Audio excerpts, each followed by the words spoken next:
So now I am part of the international recruiting program because I would love to facilitate the process for you J1 students to come out here. Honestly, like I can't say this enough. You guys are what makes our resorts so special. Like having every little bit of you guys joining us, and like you bring to the table, a little bit of distinction, and that just makes our guests go crazy. Like they love our international students and all that stuff. So I'm really thankful that you've decided to do the program and that you're joining us this year. And I think it's going to be an amazing season. So we're gonna talk about a little bit about what the onboarding process looks like, a little bit about what airports you should be planning to land on and where these airports are in regards to your resort. And then we're also going to talk about a little bit of tips of securing employee housing. Obviously, like I know housing is a big subject. So we're going to talk a little bit about the tips on securing employee housing, how to talk to a landlord and that kind of stuff. At the end, we're going to do a little Q&A section. We're going to try to get, all the most common questions out there, and I'm going to try my best to respond to them. I can't promise that I'll be able to respond to all of them. But I told Barbara that if there's any outstanding questions, she can just send me a list and I can work through getting those out by next week.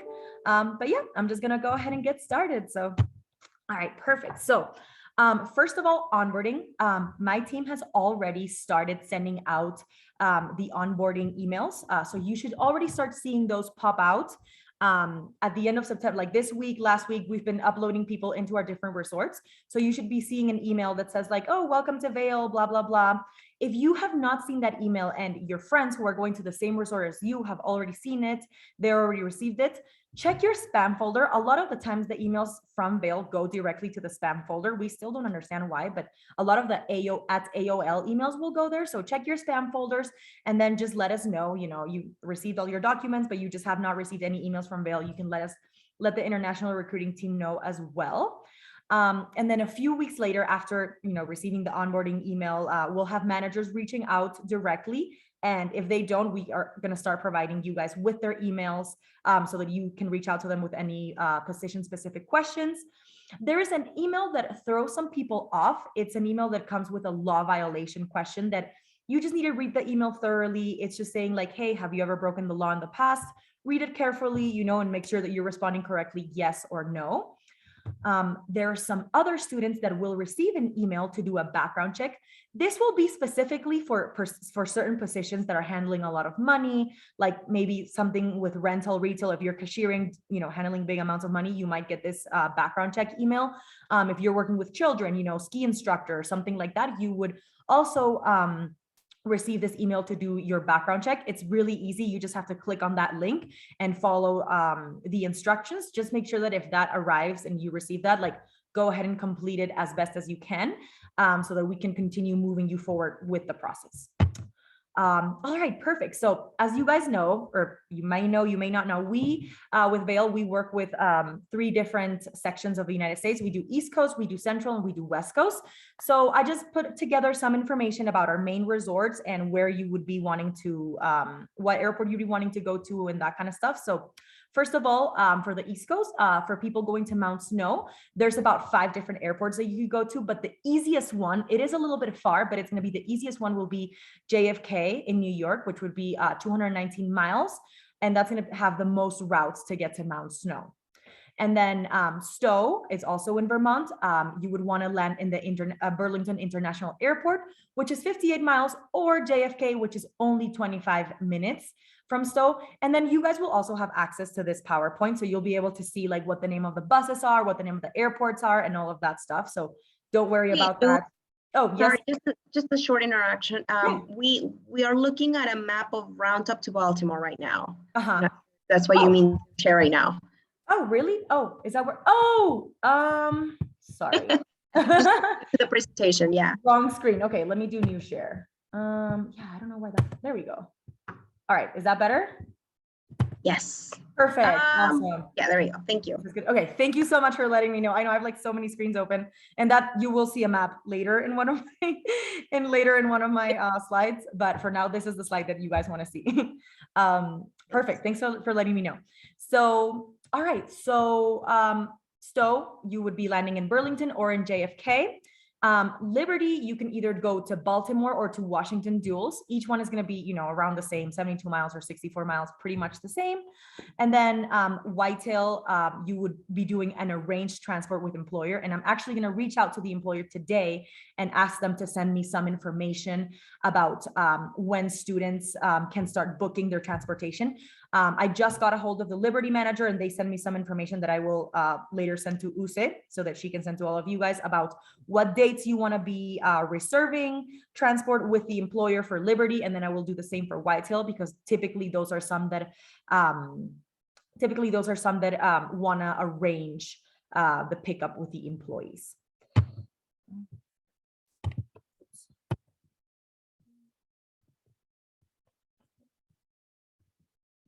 Can you guys still see? Oops. Can you guys still see my screen, right?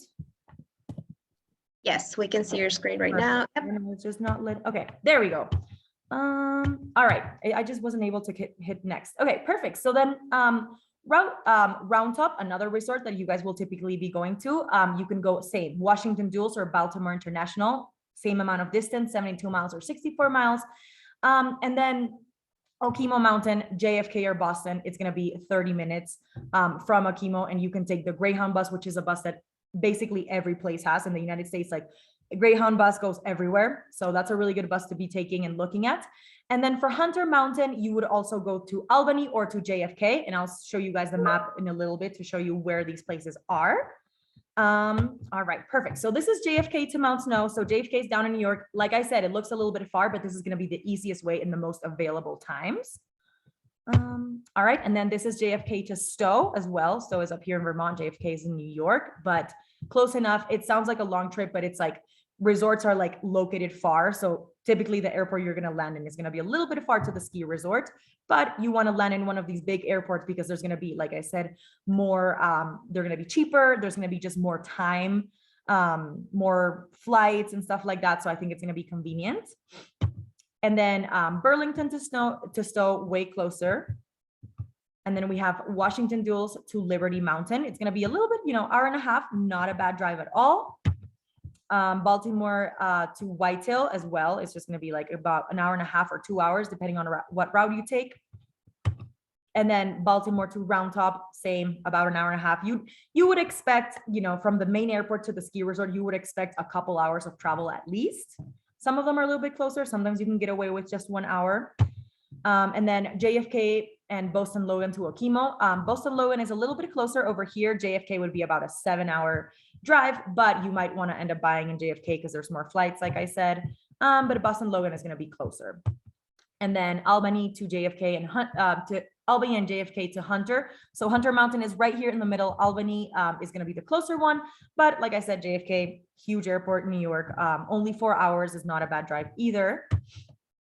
All right, perfect. So let's talk about our West Coast. So Heavenly, Kirkwood, and North Star. The best airport you're going to want to book for is going to be Reno International Airport. That's only 58 miles away from Heavenly. 58 from North Star, from Kirkwood, 78 to Heavenly, and 43 to North Star. Sorry, there was a typo here. This should say Kirkwood, but I'll show you that in a map as well. Okay, so here we go. Here is Reno International Airport, and then Kirkwood is going to be the furthest one, 78 miles, but on the way, it's going to be North Star, the closest one up north, Heavenly, and then Kirkwood. So people that live in, people that are working in Heavenly or Kirkwood can, share houses. North Star is going to be a little bit up here, but you are in the town of Truckee, so that helps you find housing around there. And then here is the International Airport from Reno. All right, and then to Central, so the ones that are going to Colorado, Breckenridge and Keystone are super close to each other, and then Vail and Beaver Creek are super close to each other as well. For Breckenridge and Keystone, I would definitely recommend going to Denver International Airport. It's going to have a lot of flights, and that's 98 miles to Keystone, 103 to Breck. It's basically the same thing. And then for Beaver Creek and Vail, you can either do Eagle Vail Airport, which is literally like right there. It's super close. It's like a half hour to Beaver Creek and 45 minutes to Vail. Or you can do Denver International Airport, which will be cheaper. That's the thing with the Eagle Vail Airport. It's a small, very specific airport, but but it's like really close to the resorts, but it's going to be really expensive. And then Denver International Airport will be a little bit further to Vail and Beaver Creek, but it's going to be cheaper. And like I said, more options. And then Park City is probably the easiest one. Salt Lake City to Park City is only 35 miles away. And you can use Uber or Lyft or a private shuttle because they're so close to each other. There's going to be more options of transport. All right, and here we can see Denver International Airport, right in the heart of Denver. And then Keystone's going to be the first one. It's only about like hour and a half to Keystone, maybe like 20 more minutes to Breck. So these two ski resorts are super close to each other. And then Vail and Beaver Creek. So it's going to be a little bit further, like about 3.5 hours to go all the way to Beaver Creek, maybe 3 hours because this one's including every single step. So it's going to be about 3 hours to get to Beaver Creek. And then this is Eagle County Regional Airport, which is the small airport that's super close to Beaver Creek and then super close to Vail. If you find a good deal on that flight, I think it'd be great. And you're going to Beaver Creek, like I think that's great. Definitely jump on that. But if not, I think Denver International Airport, it's not a bad drive. And Epic Mountain Express, which is the bus, which is also included in the presentation, is the one that we have a discount with, we work with. So you would just have to book through them and then you would get a discount. All right, and then as you can see, Salt Lake City to Park City, super short and sweet, super close, only a half-hour drive, really easy. All right, so let's talk about a little bit about employee housing. I know this is a hot topic. Everyone wants to know about it, and it's, I know it's like a stress and a big thing. What I did my first year is I never got employee housing either. So I was going with a group of 5 other people, and what we did is we just went on the Facebook groups and we were saying like, hey, we're 5 girls going to Breckenridge. Like we are adopting roommates, like, hit us up. This is our contact. And that's what we did. We adopted 4 more people from other countries that we didn't know. And we rented a cabin in the woods and it ended up being super cheap. Like we were able to afford it month to month. We all became the best of friends. It was like the funnest experience. And it was great because like we got to pay for super cheap rent. And we also were able to house some other people that, were traveling alone and they didn't have any housing. So that's why I'm super insistent on these social media groups. They're awesome. So definitely if you haven't yet, get on that for sure. All right. So employee housing, as you may have heard, is very limited and not guaranteed, and especially for the resorts of California, Colorado, and Utah. So if you're going to a resort with designated housing, employee housing will contact you and they'll send you a link where you will apply, and then employee housing will let you know the rest of the timeline for securing a spot. So like how much the security deposit would be, when you would be paying every month and how much it is and all that kind of stuff. The way employee housing works is that managers have a specific number of housing spots allocated to each department. So that's why certain positions are going to have a higher chance of getting into housing if the departments are bigger. And also the way employers are going to be looking at who they give housing is dates. If they have somebody that have longer dates, they might prioritize putting them in housing because, they're going to be there for a longer part of the season. So that's kind of how housing works. But for most of the resorts, the majority of our domestic and international hires have to be looking for their own housing. We don't prioritize domestics. We do like 50-50 on housing, and we are trying to acquire some more housing, but until that is done, we have to look at other opportunities for housing. So let's talk about some tips about securing non-employee housing. Definitely don't wait until the last minute. Like I'm hoping that all of you guys are already, if you're going to one of the more popular resorts, one of the bigger resorts, you're already, talking to groups, starting to look for housing, make plans as soon as you can. Go online, check out some local websites, which I'm going to share with you guys in just a moment as well, for properties and shared rentals. Like, don't be scared to look for a big house and fill it up with people. It's going to be harder to find like a 1 or 2 bedroom for you and your 4 friends. Look for a 4 or 5 bedroom and fill it up with like 10 people because it's going to be cheaper and there's going to be more availability for that. Those 1 or 2 bedrooms are usually taken away from the people that are year round here. So try to meet potential housemates, try to see who else is looking for housing. I guarantee you are not alone in this boat. Like there's other people that are also looking for housing as well as you. So get out there and talk to them. Something to be very aware of when looking for housing here is be aware of scams. Like everywhere, people, there's scammers out there. You have to, make sure that whenever you're talking to a landlord, make sure that you like FaceTime them. They show you the property, they show you the inside, they show you the outside. make sure that it actually does exist, and make sure that you're getting everything in written. Like, make sure that they send you a lease. A lease is an agreement between you and the landlord, which would say like, these are the dates of renting. This is how much the cost is. Make sure you have all of that information exactly there, so that you're not getting into any issues later on. And then also be very mindful of the costs. Like, of course, resort towns are going to have high costs for employee housing. But at the same time, like what I was saying, like if you're sharing with other people, the cost will come down, but also like be mindful of like how much you're paying, and don't be paying like a lot of money for a place that's going to be like 2 hours away from your working sites. Definitely don't do that. Like, try to find something when you're finding a place, like go on Google and see like, okay, there's a bus that takes me there. There's a car that takes me there. Just be mindful of finding a place that's going to be close enough to your resort. And I would honestly, like the way I've looked for houses like my whole life living here is I would always just Google the distance and see how feasible it is. Like, I didn't have a car here for years either, so I would just be relying on the bus. And as long as, you know, the bus is within like 40 minutes, an hour, it's doable. Make sure, you know, read the legal contracts, like I was saying about the lease of all that stuff. And then once you're moved into that house, I would highly recommend just taking a video of the house, of how it was when the landlords gave it to you. So that at the end of the stay, they're not like, oh, like this is broken. It was your fault, blah, blah, blah. You broke it. No, I have the video here. This was already broken, you know, and then they can give you back your security deposit. A lot of the times, just like employee housing, landlords will ask for a security deposit, which is like an amount of money that they need to just be like, yes, I am renting this house. Here is my security deposit. Usually the security deposit is going to cost around like what 1 month costs. So, you know, before sending out any money, make sure that you are signing the contract, make sure that this is actually legit. And then when you are, you know, paying, make sure you're paying by like VRBO, Airbnb, or a local real estate company, rather than writing it through like PayPal and Western Union. We just want to make sure that, you know, you guys are doing everything correctly and you're not going to get scammed. And then for household items, like, you don't have to go and spend like a bunch of money in like dishes and like the nicest pans and everything like that.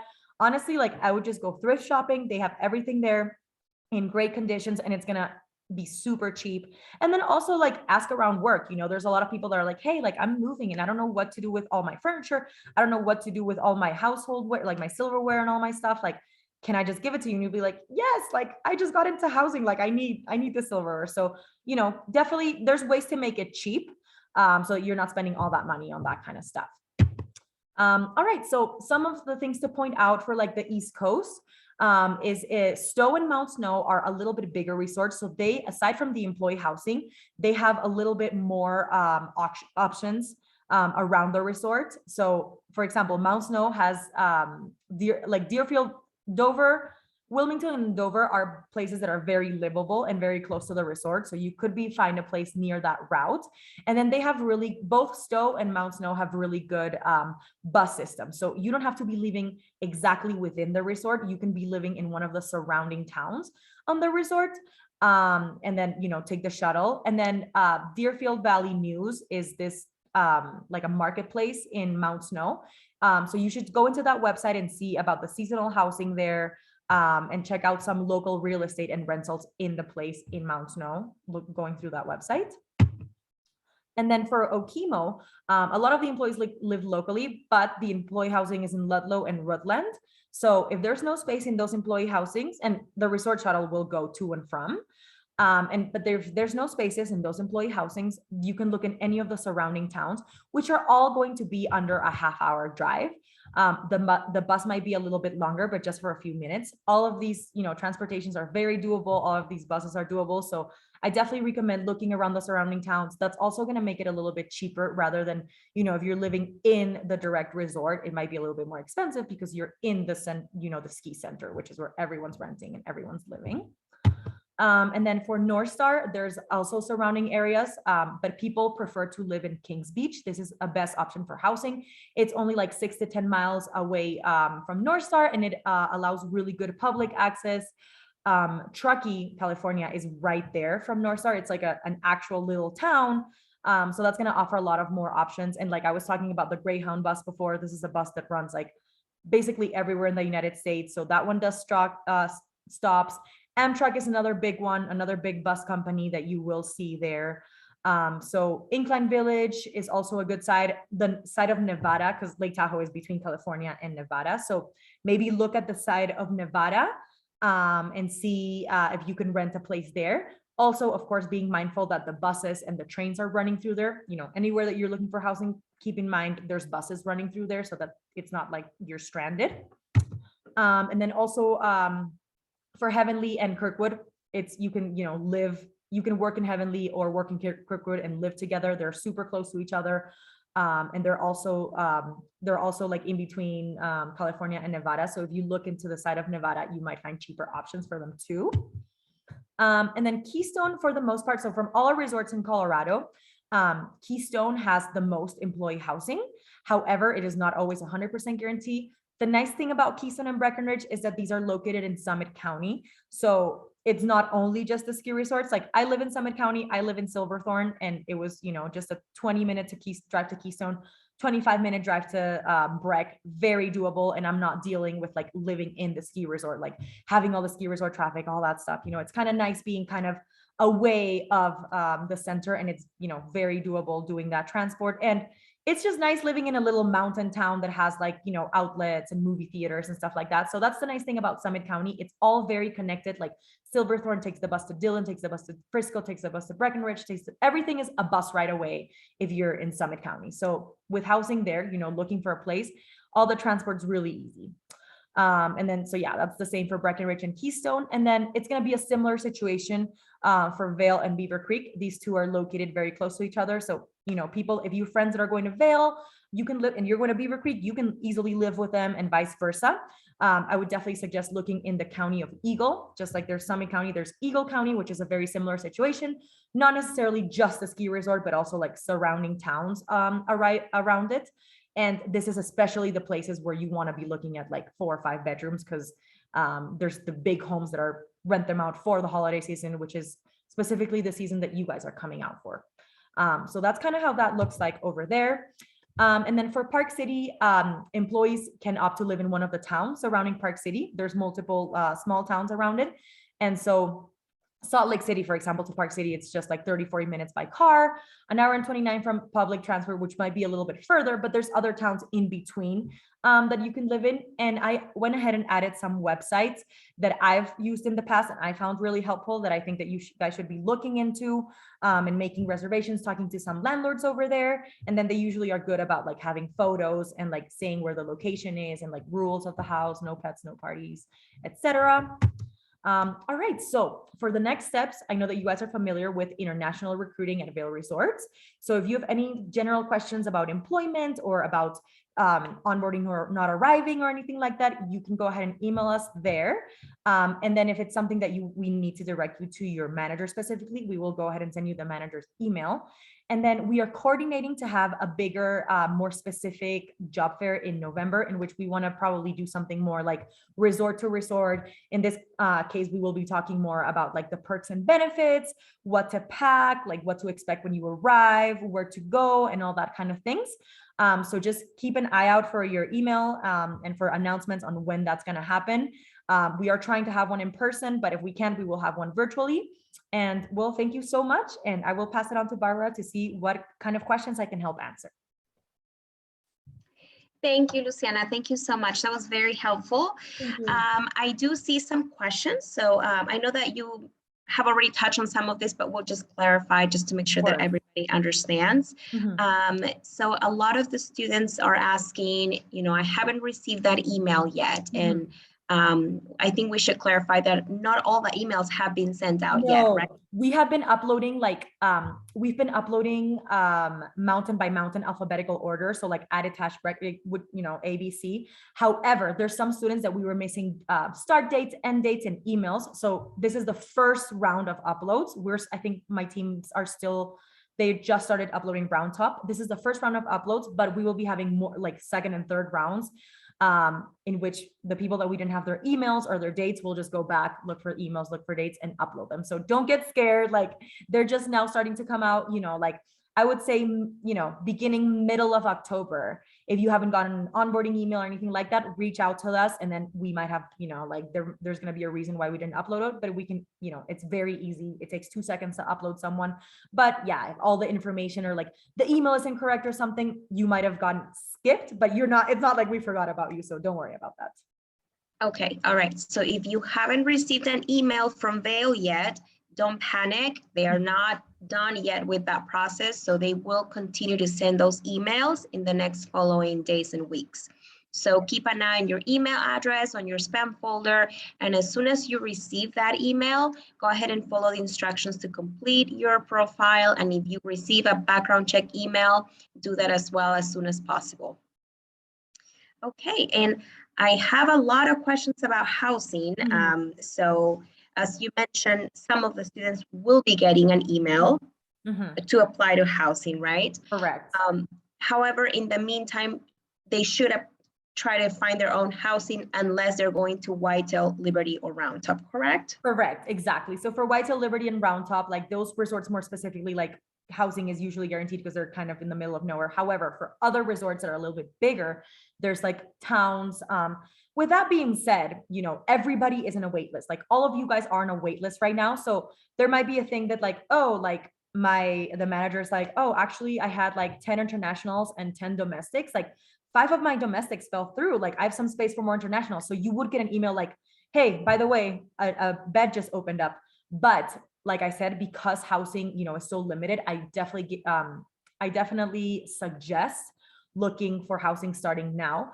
Another thing that happens too is that some kids elect to do this is just like for the month of December, share an Airbnb and rent it there. And then as soon as the holiday season is over, the housing market just like opens up completely again because it's no longer like busy season. And then they go in and rent something cheaper. So they rent something a little bit more expensive during the month of December because it's before the holiday season. And then come, January 1st, it's like, oh my God, everyone's, renting their place. Everyone's, looking for tenants.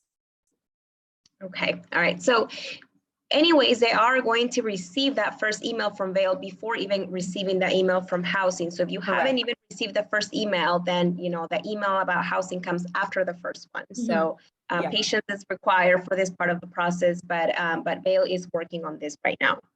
Yeah. And I wish I could be the one that gives out the employee housing. Like I wish I had control over that, but it's like a separate entity. Like it's another department who does it. We just kind of like intercommunicate. So whatever communications we get from them, like I'll be talking to Barbara, be like, hey, students need to hear this, like this is going to go out. So we'll be, whatever communications and news we hear from employee housing, we will be passing along to sponsors to pass along to you guys. Okay, very good. And I also want to mention that we do have this individual presentations per resort that we will be sharing with everybody. So, so this was, a combination of all the Vail resorts, which was very helpful, but we'll also be sharing with everybody the specific resort presentations that will have more details, so just so that everybody knows. Yeah, just for everyone to know, like kind of what to expect when they come here. I know a lot of parents are like, hey, like, can I come visit my kid? Like my kid's going to be out there skiing. Like you do get, discounted passes and all that kind of stuff is really nice to know. And like uniforms, like a lot of people are like, I don't even know what to pack. Like, will I get pants? Will I get a jacket? Like we'll be covering all of that stuff in November. And yeah, just so you know, you do get uniforms. So don't worry, you don't have to worry about that. But we'll be talking about like all the little details, like where to go, like what's the new hire orientation going to be like and all that kind of stuff too. Okay, and then one more thing that I wanted to clarify, if you're going to Mount Snow, Stowe, Okemo, Keystone, Vail, there's only, and Hunter, I believe, or I'm not sure if Hunter has 100% of housing for everybody. Usually with Hunter. Everybody, right? Yeah. Okay, so all these resorts, Mount Snow, Stowe, Okemo, Keystone, and Vail. If you are traveling to those resorts, there is no housing guaranteed for everyone. There's only limited housing. So you should be looking for your own housing and North Star as well. Okay, so right now it's not the time to just sit and wait for Vail to send those housing applications. You should be working on finding your own housing. There is limited housing, employee housing by Vail Resorts, but that is an application that may be approved or denied. So you should be working on finding your own housing. Okay, so I see a lot of questions about when is my housing going to be confirmed. It's not if, you know, it's an if, you know, it could be approved or denied. It's not a when. So you should be working on finding your own housing if you're going to Mount Snow, Stowe, Okemo, Vail, Keystone, and North Star. Mhm. And also Park City, sorry to interrupt, but Park City City. do not offer housing at all. So all those students offer is not even limited. So you should be already, if you haven't, been already looking for housing. Very important, urgent.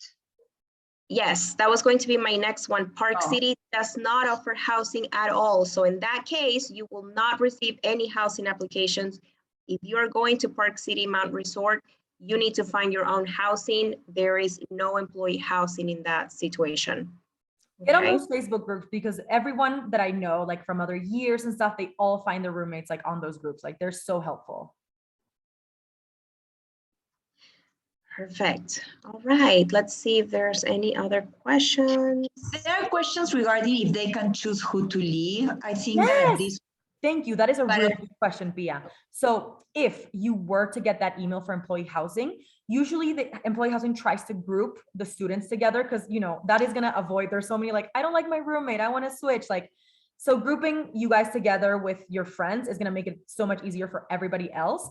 I would definitely suggest, like, if you get that link for employee housing, make a note and say like traveling with so-and-so, so-and-so, and so-and-so. And then housing is usually for 2 or 4 people. So they'll put you there, group you together with that. But it's not guaranteed, right? It's not guaranteed that they will put you with your friends. It's not 100%, but it's what we try to do, because it, you know, in the long run, it's going to avoid more issues. And like, it's double the work to try to switch around roommates rather than just like, since the get-go, like, hey, you know, but there's sometimes also things that happen that like, maybe like, you know, you will like, you get housing, but then your friend doesn't, because your dates are longer, you know, and in that case, you're like, well, actually, I already rented a really cool place, I don't need it. Or maybe you'll be like, actually, I do need it.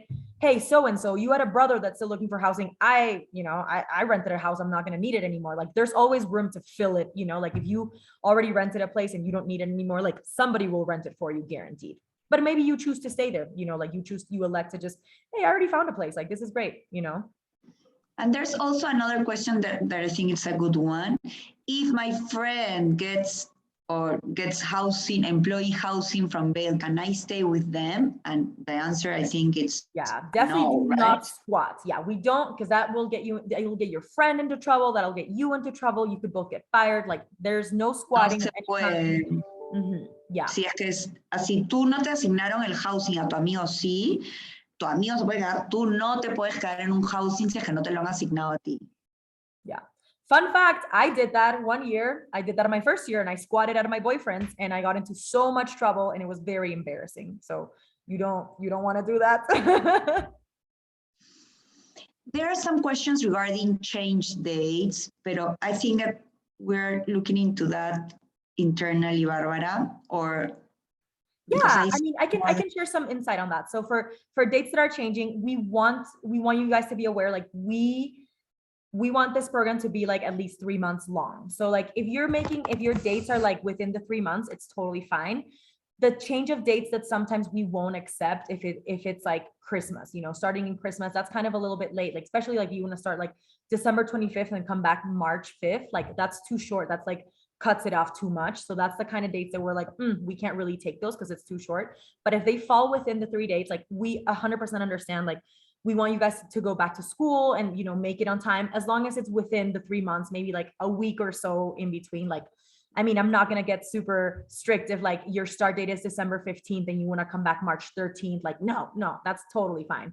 But if it's something important, a change at university or something important, yes. But yes, the day you committed, it's very important that you can fulfill it, because they are. And then this is something else that I think I should mention, is that you guys are here to work and travel. Like, we know that you guys want to travel, and a lot of the times the students look to travel at the end of the season.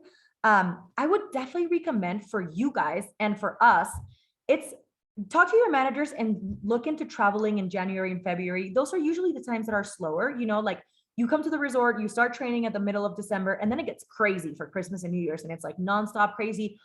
all of you guys that want overtime, like that's your chance to, you know, get the overtime and get those hours in.